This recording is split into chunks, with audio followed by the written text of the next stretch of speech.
গতকালকে দুটো অদ্ভুত ঘটনা। হাসনুল হক ইনু যখন ১০ বছর কারাদণ্ড হলো মানবতা বিরোধী অপরাধে, কুষ্টিয়ার ৬ জনকে হত্যার অভিযোগে তিনি প্রণোদনাদাতা বা উস্কানিদাতা, নির্দেশদাতা হিসেবে তার এই সাজা। এটার একটা রাজনৈতিক প্রেক্ষাপট আছে যে ওই সময় এরা একসময় যেমন এরা মুক্তিযুদ্ধের সংগঠক ছিল, এরা ছিল গণহত্যার সংগঠক। ঠিক সেই দিন বিচারপতি খায়রুল হকের জামিন, এক মামলায় তার জামিন হয়েছে। মুক্তিতে আইনি বাধা নেই।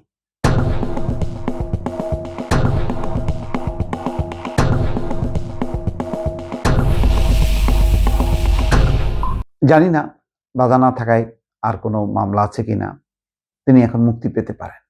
জামিন চেয়ে তার করা আবেদনের শুনানি নিয়ে বিচারপতি কে এম জাহিদ সরোয়ার এবং বিচারপতি শেখ আবু তাহেরের সমন্বয়ে গঠিত হাইকোর্ট বেঞ্চ মঙ্গলবার রুল সহ এই জামিন দেন। এই মামলায় জামিন হওয়া সাবেক প্রধান বিচারপতি খায়রুল হকের কারামুক্তিতে আইনগত কোনো বাধা নেই বলে জানিয়েছেন তার আইনজীবী মোতাহার হোসেন সাজু।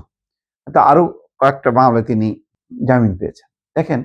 এবং সেই যাত্রাবাড়ি থানার করা মামলায়, এই মামলাগুলো নিয়ে আমার আমি একমত না।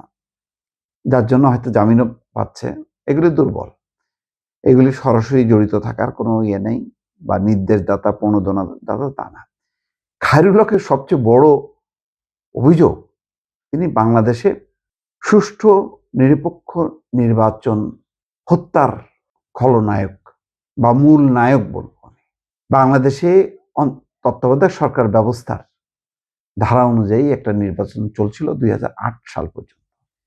তারপর সেই আওয়ামী লীগের কাছে, শেখ হাসিনার মতন মহিলার কাছে তিনি এমন একটা অস্ত্র তুলে দিল, যে অস্ত্র নিয়ে তিনি ৩টা নির্বাচন পার করল, ১৪, ১৮ এবং ২৪, যেখানে কোনোটাতেই সত্যিকার অর্থে প্রধান বিরোধী দল বিএনপি এবং আরেকটি অন্যতম দল জামাত ইসলামের কোনো অংশগ্রহণ ছিল না।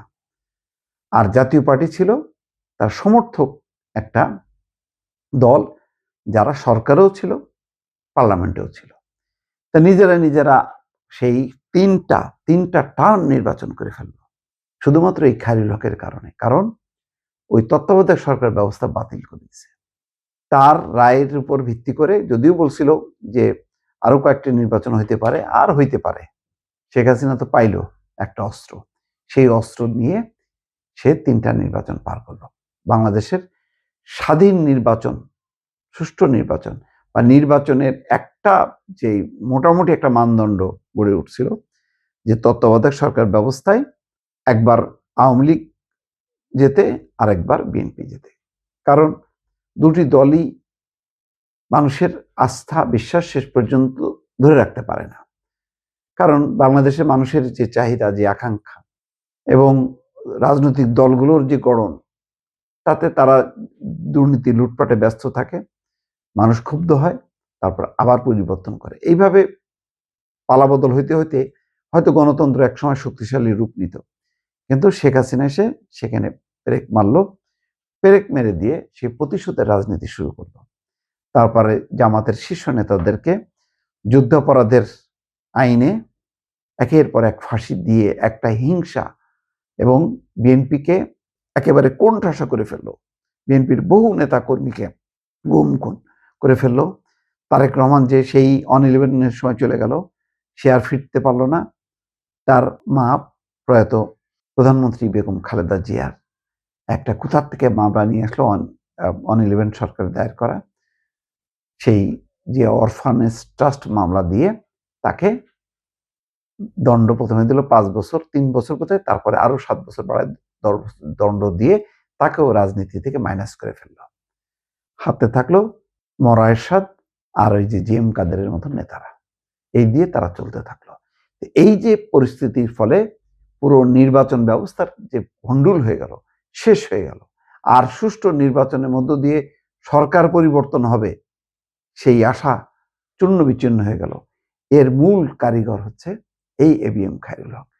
ফলে বহু হত্যার চেয়ে এই খায়রুল হকের অপরাধ অনেক বেশি, অনেক গুণ বেশি। কিন্তু ঘটনাক্রমে এই ধরনের মানে এই অপরাধের কোনো বোধহয় বিধান না থাকার কারণে খায়রুল হক আজকে জামিন পেয়ে হয়তো মুক্তি পাবেন। আর হাসানুল হক ইনুরা বলতে গেলে তার চেয়েও কম অপরাধ করে আজকে কারাদণ্ডে দণ্ডিত হলেন এবং কারাগারেই থাকবেন। এটি হচ্ছে ভাগ্যের নির্মম পরিহাস।